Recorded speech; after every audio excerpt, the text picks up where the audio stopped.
¿Qué es la arquitectura de la información? La arquitectura de la información es una disciplina que nace tras la definición que hace Richard Wurman en 1975 en su libro titulado Information Architects. El arquitecto de información es la persona que organiza los patrones inherentes a la información, haciendo entendible lo complejo. Es decir, es una persona que crea un mapa de información y permite a otros encontrar su vía personal hacia el conocimiento. Wurman se vio sorprendido de que el término fuera retomado con la llegada de los usos comerciales de la Internet, lo que provocó que muchas personas se convirtieran en arquitectos de la información.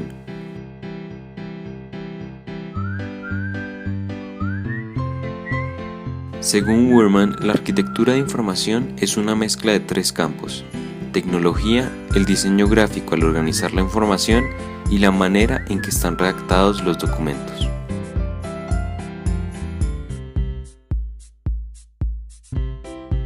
Posteriormente, Louis Rosenfeld y Peter Morville replantearon la definición de Wurman en febrero de 1988. Según ellos, la definición de Wurman de arquitectura de la información no se adapta muy bien a la época de sistemas de información más compleja como los sitios web. Rosenfeld y Morville dieron su propia definición. La arquitectura de información se refiere a comprender y comunicar la visión amplia de un sitio web.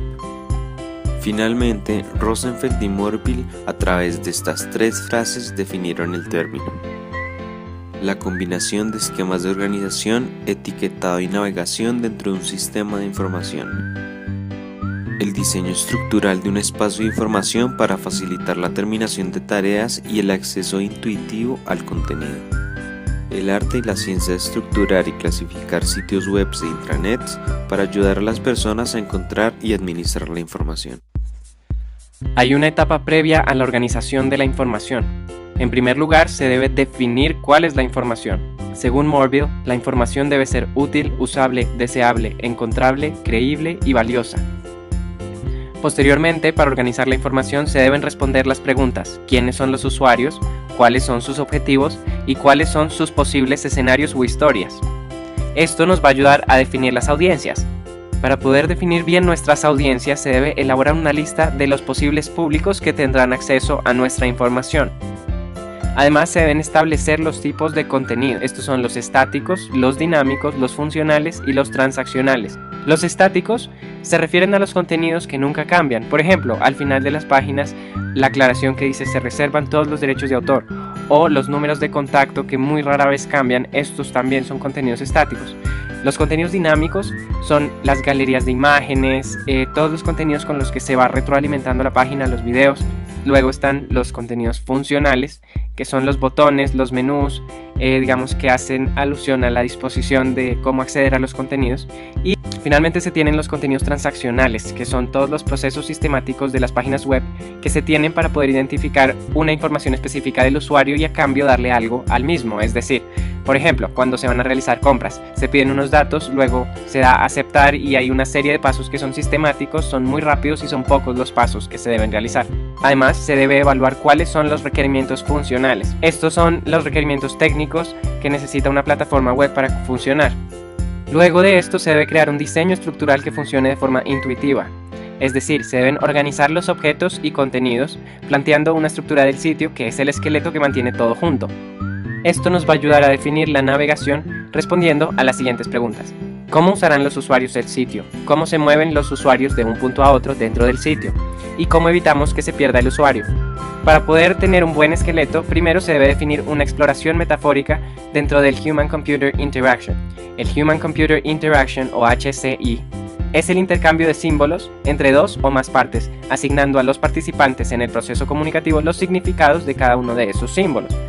En otras palabras, es simplemente la identificación de cuáles son los símbolos que nos permiten comunicarnos con las personas o los usuarios que están accediendo a nuestras plataformas. Para esto existen dos métodos: el método semántico, que tiene una relación visual e icónica o convencional universal del significado. Luego está el método pragmático, hace alusión a contenidos que solamente pueden ser identificados a través del contexto del usuario. Esto cambia según el contexto. No es lo mismo un símbolo de China entendido en China que un símbolo de China entendido en Colombia. La arquitectura de la información se puede separar en 4 componentes: la organización, navegación, rotulado y sistemas de búsqueda. Cada uno de estos componentes cumple un papel fundamental en la arquitectura general del sitio web. En la organización existen diferentes esquemas, las cuales se pueden dividir en exactas y subjetivas.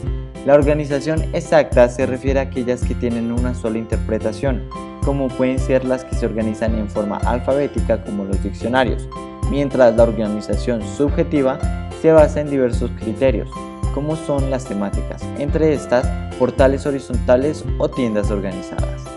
La navegación es uno de los temas más importantes en la accesibilidad y usabilidad del sitio web. Proveer opciones para ir de un lado a otro, poder regresar a la página anterior o ir hacia otras secciones con el menor esfuerzo puede brindar al usuario cierta comodidad. La rotulación, por otra parte, es una forma de representación de la información que describe el contenido de una página web, y los sistemas de rotulación pueden ser como enlaces, encabezados e iconos. Y por último, los sistemas de búsqueda permiten encontrar rápidamente la información, y algunas interfaces permiten realizar opciones de filtrado por secciones o por tipo de documento.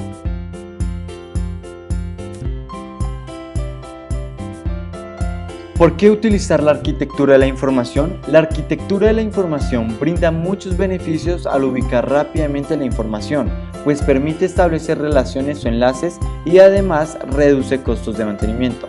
En el costo de la búsqueda de información, si se dedica más tiempo en hallar un documento, esos minutos de demora se pueden reflejar en un costo de horas que la empresa gasta por una falta de planificación.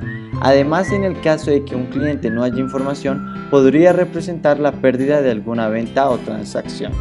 Por otro lado, existe un costo para diseñar y construir un sitio web, y en el caso de cambios se invierte dinero y tiempo para rediseñarlo cuando no soporta escalabilidad ni accesibilidad. Y en el último costo, en educación y capacitación, existe un costo en el valor de la educación de los clientes, los cuales pueden tener familiaridad con el sistema de navegación, y el rediseño de una nueva interface puede representar un retraso en la curva de aprendizaje de los usuarios. Bueno, ¿y a qué nos referimos cuando hablamos de diseño visual? Lo primero que todo es hablar del grid layout o diseño de cuadrícula. Esta es más o menos la maqueta de la página web. Mucho antes de entrar al diseño o a los contenidos, tienes que definir dónde van a quedar ciertos elementos que, si bien van a ser fijos o dinámicos, deben tener un lugar específico. Después hablamos del diseño de páginas genéricas. Por ejemplo, si quieres un menú establecido que tenga cierta información o un número de contacto basado en el grid layout que ya hiciste, debes hacer un diseño para esa página genérica, y después diseños de plantillas particulares o individuales para otro tipo de páginas secundarias, que también va a tener información que, si bien puede variar, tiene que estar establecida. Por último, tenemos el mockup, que es cómo se va a ver todo y cuál va a ser el diseño. Ya nos metemos con toda la parte estética, no solo ya los contenidos y la estructuración, sino todos aquellos elementos que harán parte de la experiencia del usuario. Y una vez organizados los contenidos, se debe hacer una serie de cosas. Lo primero, describir con claridad la importancia o sentido de lo que uno está poniendo. Para eso se pueden usar notas o acotaciones que aparezcan de forma intuitiva. Lo segundo, proveer formas para que la gente se pueda encontrar con facilidad o no se pierda.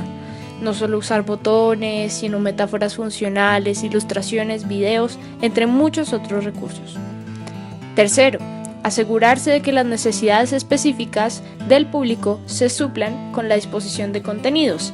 Es decir, hay que tener accesibilidad, que las personas que visiten el sitio encuentren lo que necesitan y que nosotros, como diseñadores, les demos lo que necesitan de la mejor manera posible. Cuarto, hay que elaborar buenos contenidos apropiados para la audiencia que va a visitar nuestro sitio. Y como nuestro quinto y último punto de esta parte, hay que entender el cambio de contexto, Ya no manejamos web 1.0, sino web 2.0. Hay que cuidar que nuestras páginas tengan interactividad, participación con el público y que los contenidos sean dinámicos. Y esto nos lleva a los principios de la arquitectura de la información. El primero de ellos es el principio de los objetos.